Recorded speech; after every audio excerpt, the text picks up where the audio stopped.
Hi, my name is Aparna, and I'm presenting an overview of our fact paper titled The Road to Explainability is Paved with Bias, Measuring the Fairness of Explanations. This is work done at MIT jointly with the University of Toronto and the Vector Institute. Machine learning models are used in a variety of safety critical settings, such as finance, healthcare, and job hiring. However, many of these models are complex black boxes and difficult to trust. Post-hoc explanation models have been proposed to help users understand these models. Post-hoc refers to training human interpretable model explanations after models have been trained. I'll walk through two common approaches to training post-hoc explanations. First, global explanations. Global explanations are simple descriptions of the complex black box. For example, consider the curved black boundary in the figure. The red dashed line is a linear approximation of its behavior, which approximates the decision boundary with good average performance. In practice, such global explanations may be nonlinear but interpretable. In our work, we benchmark two popular global explanation models shown on this slide. Next, local explanations.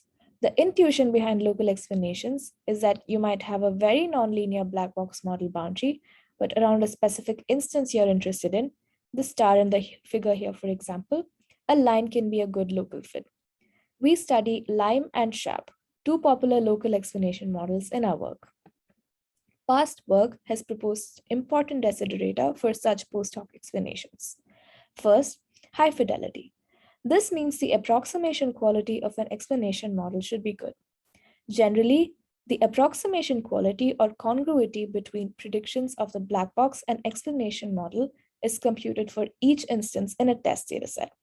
Then, it is averaged across all data points. This is called average or overall fidelity of the explanation model. Consider the example on the slide. Other properties include simplicity and robustness of explanations. We, in our paper, propose a fourth important principle: fairness. Explanation quality or fidelity should be similar for subgroups of data. For example, ideally, we want something that looks like the figure shown here, with all subgroups having similar fidelity. To measure fidelity, we propose two metrics in our paper. The intuition behind this is illustrated in this figure.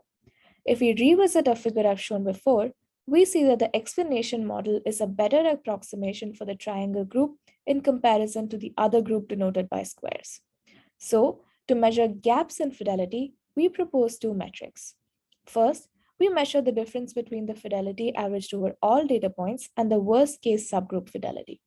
Second, we measure the mean absolute difference in fidelity across data subgroups.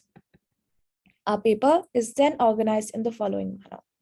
First, we audit the quality of local and global post-hoc explanations by measuring their fidelity gaps. We observe that gaps exist, so we use robust and balanced training to try and reduce them.